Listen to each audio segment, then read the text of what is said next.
Good morning, everyone, and welcome to the Iowa 911 Communications Council meeting for Thursday, May 8th, 2025. My name is Rob Rotter, your chair. Tara, could you give us a roll call, please? Chris Jasper, Jasper's here. Miller, Here. Shane McSheehy, Here. Mike Bryant, Eric Daw, Here. Lynn Tazioli, or Chris Hare. Josh Duden. Here. Rob Dennert, Here. Adam is excused. Is Ethan White on, if I'm pronouncing that right? Or Tom Weeble? Got it for? Okay, thank you. All right, could I get a motion to approve today's agenda? Denner. Do I have a second? Support. Any discussion? All those in favor signal by saying aye. Aye. And same sign. And motion carries. And could I get a motion to approve the April 10th, 2025 minutes? Denner. I have a second. Jasper will second. Any discussion? All those in favor signal by saying aye. Aye. Again, same sign. Carries. Blake, do you have a report for us? Going to jump right into the program financials. Not much to note regarding the PSAP payments. As a reminder from last month, we did initially send notification to one county about a delinquent expenditure collection form. They did get that submitted prior to us doing payments, so they received their full allocated amount. Looking at the expenditure report form and just walking through it, we received $8.2 million in wireless surcharge, 46,000 in interest, and just over $500,000 in prepaid revenue for the quarter. Continuing down the sheet here, you can kind of see the normal network cost there. Nothing really to note. We were able to move $146,000 into the surplus. That is a good thing. However, if you continue on down the sheet, if you look at the quarterly virtual consolidation as well as the quarterly network enhancement / PSAP moves, we still spent more out of the surplus than we put into it by quite a bit. So still continuing to be upside down on that aspect of things. The current total operating, the amount in the operating surplus right now is just over $2.1 million. So continuing to dwindle there. Any questions on the expenditure report?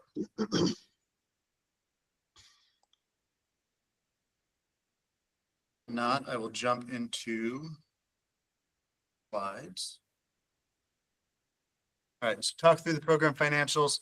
Legislative update, House File 951. That is the $2 million grant for basically the Clay County Radio Project. No new action since we last met. It's been a couple months since they held the subcommittee meeting on that, which did pass subcommittee, has not been taken up at full committee. So I have no indication of what is coming with that particular bill, if anything. House Study Bill 332, kind of version 2.0 of the 911 surcharge and NG 911 transition. That bill did have a subcommittee meeting on it a couple weeks ago, and it did pass subcommittee, but at this point, no further action has been taken on that either. I don't know that it has the votes in full committee, but I also don't know what the future of either that bill or any sort of amendment to that bill might be. So I am just as in the dark as you all are on what the future of that bill and any right sizing of 911 surcharge or pass-through amounts might look like. So I wish I could tell you I knew what was going to happen there. For those that don't know, legislature is at this point in overtime. They're still working through the final budget numbers. I assume this conversation is part of those discussions, but I don't really know where that's going to go either. So and then I'll just cover the last bullet here and then open it up to questions. But if we look more nationally at Congress, the Senate Commerce Committee did pass the SAVES Act, that's telecommunicator reclassification. The next step for that particular piece of legislation would be the full Senate floor. I believe that's as far as this piece of legislation has gotten, so that's a good step. There is a companion bill over the House, but it has not started moving at this point. So any questions on anything I covered legislatively?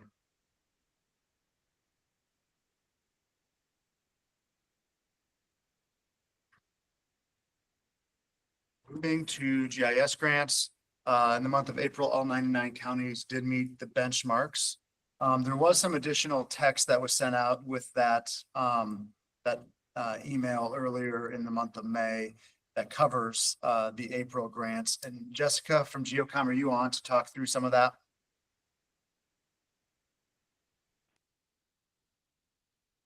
I am. Are you able to Thank hear you. me? Yep, yes, go ahead. Very good. Good morning, everyone. Yeah.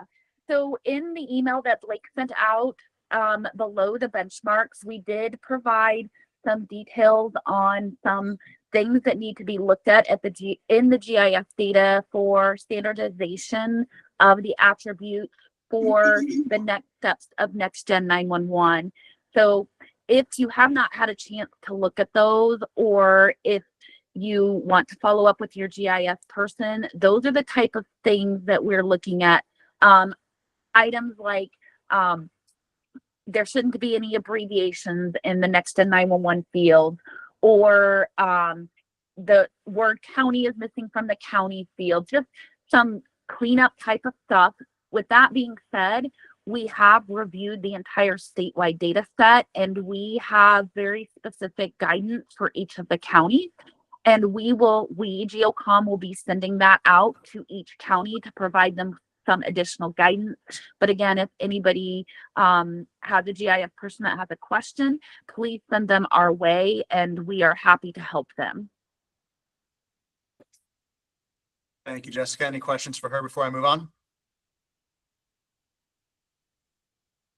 Hearing none, I will continue. There are no training or public education fund requests for the council this particular month. A couple things to start thinking about. Getting close to the end of the fiscal year, we do have approximately $18,500 remaining in that fund for the year. A lot of times we get to this time of year, make sure we spend that down as much as we can. We are kind of getting to the end of our stock of children's activity books. Be happy to look at printing some more of those. Actually was hoping to have a quote for you today. It's not back yet, but we could still get that taken care of next month. Along with if anyone thinks we need more 911 brochures, happy to get those printed out as well for those public education pieces, but something to consider. You'll probably see those requests next month with some financials, assuming we don't get any more training fund requests next month. Additionally, next month, you probably see a request to continue the online learning management system, and can kind of see the pricing that's there. If we want to continue along the partial year funding that we have been doing, 6 months, $19,250. If we want to look at extending it out to the full fiscal year, it's $36,500. So again, just kind of introducing it this month. If anyone wants to provide feedback, by all means, you can. Otherwise, it'll be up for discussion next month. Any questions or comments? Hearing none, I will turn it over to Lynn with Zetron for an update on shared services. Good morning. Can you hear me? Yep. All right, next slide. Des Moines PD goes live on shared services next week. We got Polk County, Dallas County going live in June, so everything moving along well. We're excited to announce that we are delivering a max, excuse me, a max call taking system to Anna Voss, pardon me, with the Law Enforcement Academy. This is a training system in a box. It will be able to be used for the basic telecommunicator trainings. Anna will be able to take it to hosting agencies around the state, as well as setting it up at the law enforcement facility. It will allow trainees to get hands-on experience when they're having their training sessions. They'll be able to handle 911 calls on a full feature laptop, transfer calls in between the laptops as well. First use will be next week, a training session at Scott County. So I'm very thrilled to be able to provide that and give trainees the hands-on experience. Next slide. No changes on the map, but next month there'll be a little more green. Next slide. The online training portal, the LMS system that Blake talked about, if you're interested in signing up, send an email to christyw@motivations.com. We currently have 50 PSAPs signed up with 657 users. Next slide.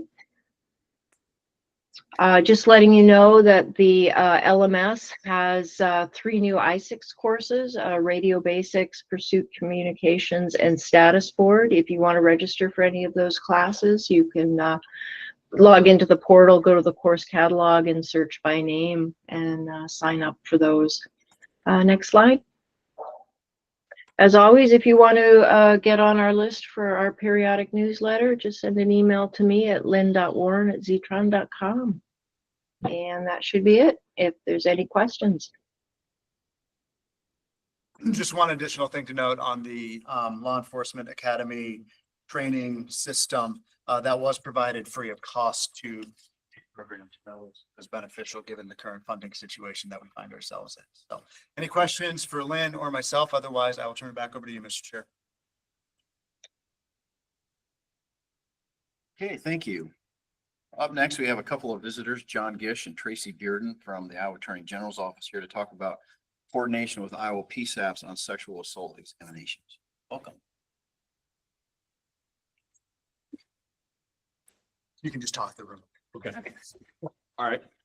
Well, good morning. My name is John Gish with the Iowa Department of Justice. I'm the section chief, and this is Tracy Bearden, who seems many of you know. So before I was section chief, I was the county attorney for Washington County, and good to see a familiar face here in the room. And I live just down the road, 4 miles here in Adel. So thanks for hosting it here. Made it a really easy commute for me this morning. For victim assistance in the Attorney General's office, we do a lot for crime victims. We do our best to work hand in hand with law enforcement, communicators, prosecutors, and victim services across the state. And, one of the things Attorney General Byrd and I have been doing this year, and we did 2 years in 2023, is we've been traveling around the state, talking to service providers and learning what kind of issues people are seeing firsthand in the field. One of the issues that we've hearing a lot about has to do with sex assault victims and the experiences they have in getting an examination. And so if you're not familiar, there are sex assault nurse examiners who are trained and specialized in giving these exams for victims, but not every hospital in Iowa has. So what you might find is a victim who has just been raped will go to a hospital and they might learn that that hospital, which is the closest one, or maybe it's their favorite hospital, they might learn that that hospital does not have a qualified provider to do that examination. Then what happens? That victim then is told they either need to leave on their own to the hospital that's an hour away, where they'll wait until they have an examination, or if they're in critical condition, they might get transported by ambulance. Our job, one of Tracy's major projects right now is in leading the way to increase the number of these providers across the state so that we have better outcomes for victims, better investigations, better prosecutions. And one of the things that we were talking about is how do we, at this one issue, when it comes to commuting, how do we stop that from happening? How do we keep it so that the victim, where they go to that first place, they can get treatment right there?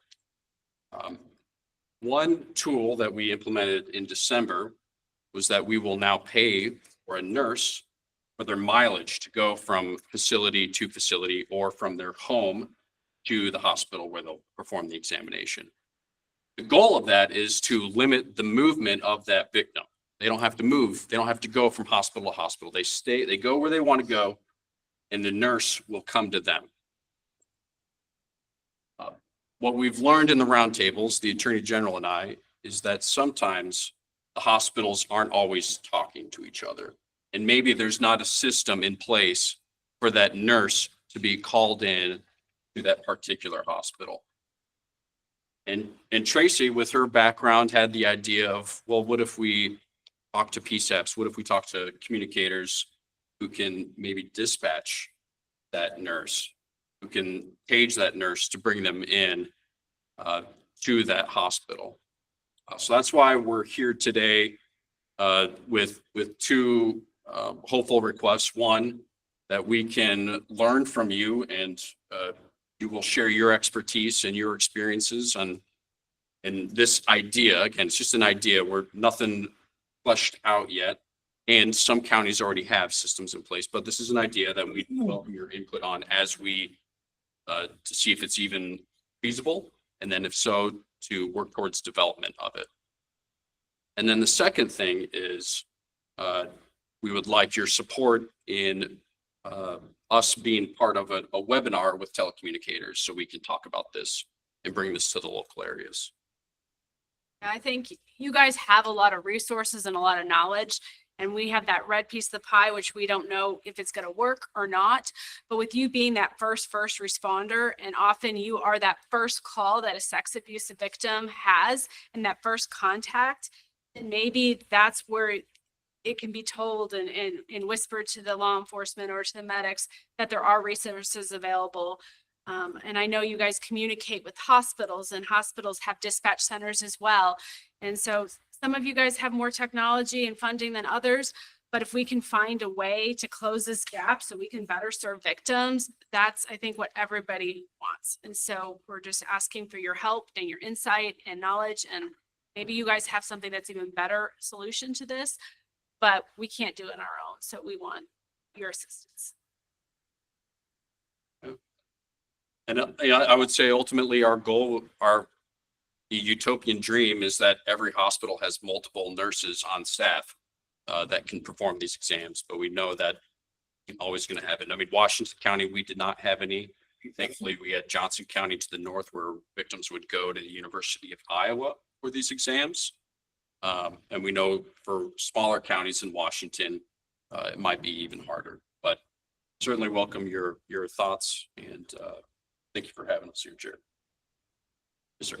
That's awesome that you're going to this, because I know I've worked as a victims advocate and continue to work as a victims advocate, where a victim went to a hospital and they didn't have facilities, and it was incumbent on them to get themselves to another facility. The stats are high that a lot of times they wouldn't, because in a sense it's kind of re-victimizing them, because now they got to pick themselves back up and then find the courage to go drive 2 hours down the road to a hospital. I think this is a really good step. Question, do all the hospitals have the same kits? You're saying that you're going to transport the nurses or allow them to drive to the hospital where the victim is. Are all the hospitals going to be equipped with same kits?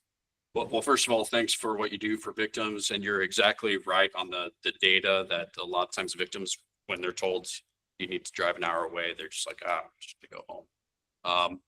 We pay for the kits. We provide the consent forms so that victims are informed before they undergo an exam. And that would be part of the process, is we ensure that wherever the victim goes, whatever facility, they would have the resources available, including the kits. That's something that we're working with the Iowa Hospital Association on. And so that's another part of the project that we're on. One other thing, so just to kind of flip the script, would it be, I know it's taken away resources from law enforcement, but would it be possible to consider mercy missions to where they would offer to say, hey, facilities are here. If you want to, we will take you to that facility that is closest to their geographic location. I think that is a possible solution too, and maybe it depends on the resources of a county, of that community. But I think that's a worthwhile, thing that we can look into.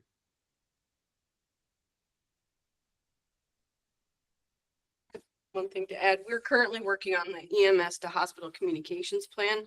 I don't know if you've heard about that, but it's our REM CDP project. The funds have been canceled, but those talk groups are in place. It's an interoperable communications across the state of Iowa. So it's a plan laid out. So all regions and all hospitals have a talk group or a way to communicate inter-hospital.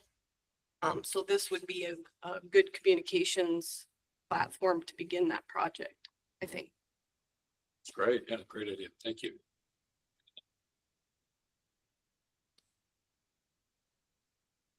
I think everyone would support a webinar for more information and support this.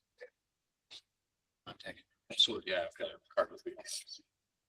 I guess for next steps, what we had talked about then is having a webinar where we'd open up more apps for that direct feedback. We just wanted to kind of introduce it here at this setting so folks knew it was coming. Very much. Thank you, Sheriff. Thank you, everybody. Yes. I appreciate it. All right, as mentioned, we don't have any training fund requests. Do we have any technical advisor?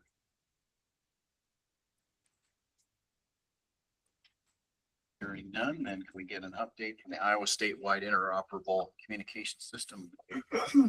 Nicholas. Yeah, thank you, Chair. So just a few things. I wanted to reiterate what Lynn said and thank so much the motivations and Ron, folks for allowing us to upload those courses, those ISICS courses into the motivations portal. I have seen an uptick on people taking those courses just through the surveys that are at the end of each one of those. So that seems to be working great. And we will continue to share new modules created by the Training and Outreach Committee as long as those partnerships continue and those trainings are produced. And the Training and Outreach Committee is looking for the next modules to create. So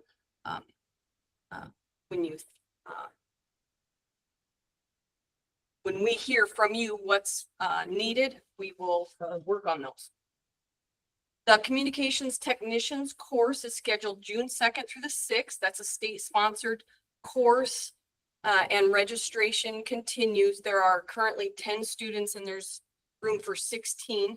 So please register soon if you're interested in that. There are some prerequisites we need to vet. So we just have a couple weeks to finish that up. I will conduct training in Floyd County on May 28th as they come online to ISICS. And then we will conduct another training June 1st, which is a Sunday in Lucas County. We're inviting all disciplines from Lucas County to participate in a training and kind of a tabletop exercise to utilize the system. It might be difficult to host classes over the next couple months or years, depending on what happens with some of the federal contracts. So through CISA and ECC Myers, if we hear that regionally there are courses, we're going to share those widely. If you see those and your agency allows you to travel to COMU courses, please take advantage of those opportunities. And I think I just said that those IMED funds have been canceled. They're actually on pause since an email that we received February 21st. We're kind of crossing our fingers that things change in that manner, but I haven't heard anything since that February 21st email that those funds have been paused. So sorry for speaking there a minute ago. Please join your regional interoperability committee meetings if you're able, or share with me any instances of communication successes or challenges so I can pass those along. And then just one other thing, I'm going on vacation for the next 2 weeks, so I will not be able to check my emails. If you have any emergencies, contact ISICS NOC or Deputy Swick-Walser for anything.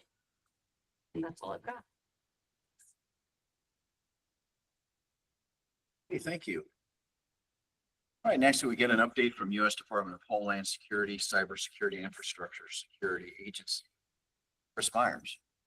Thank you, Mr. Chair, and good morning to the 911 Communications Council. Going to be a shorter report this month, mainly focused on our technical assistance program.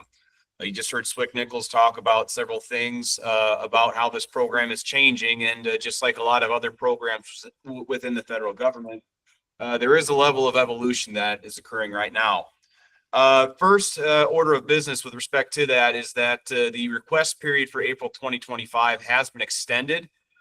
Just a quick update for how your neighbors approach this. Iowa is part of all 4 Region 7 states that did submit for technical assistance this round, along with the Kansas City metropolitan area that will assist them with FIFA 2026 preparations. We are expecting to hear back on some of those requests within the next few months. But as Swick Nichols alluded, we may have to get creative with some of these deliveries, which we will work with you on that. At this point, we are working to ensure that we have federal subject matter experts available to provide support for the program in the absence of previously provided contract support. This may change some of the delivery timelines on some projects and courses being delivered, but we are actively working to try to update that process to reflect the realities of the current personnel situation. We are also working on collecting equipment, refreshing it, and restoring all data that we have from past courses, and working towards our new service delivery model. There's not necessarily a timeline on when all this work will be done. My goal as your ECC is to make sure that we can make this as seamless as possible for you all. So we'll see how this plays out over the next several months. Stay tuned. On the topic of technical assistance and FIFA, the Kansas City metropolitan area does have 3 courses that are currently open for sign up. So on the next slide, I do want to highlight, though, that the communications unit leader course has been postponed. There were a lot of last minute cancellations for several students, and that course is going to likely be rescheduled for later this calendar year. The tactical dispatcher course is coming up June 13th or June 10th through the 13th. July 21st through 23rd is the incident communications manager course, and then we are working with them on putting on a communications exercise. This is expected to be the first of 2 that are done in preparation for FIFA. The nice thing about this, though, is that the city and the metropolitan area planning group for FIFA have graciously agreed to open up all these courses for regional attendance. So if you do have some personnel that do want to take any one of these courses or possibly support the communications exercise as a trainee or as an evaluator or other type of staff support, please let me know because it is open for personnel from outside of the Kansas City Metro to attend these courses and the exercise. Also, the Red River Communications Unit Boot Camp is coming up October 12th through the 17th. That'll be right along the Texas-Oklahoma border. And the unique thing about this delivery is that there will be 6 concurrent courses happening at once, and there will be opportunities for new instructors to get their teaching credentials completed as well. If you have an interest or someone in your agency has an interest in participating in this, please let me know. We will get you connected to the proper people. Otherwise, that is my report for the month, Mr. Chair. I can go ahead and take any questions.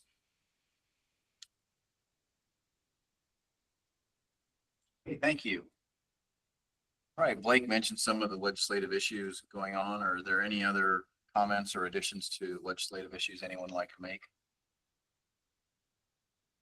Okay, hearing none. Do we have any information sharing by council members?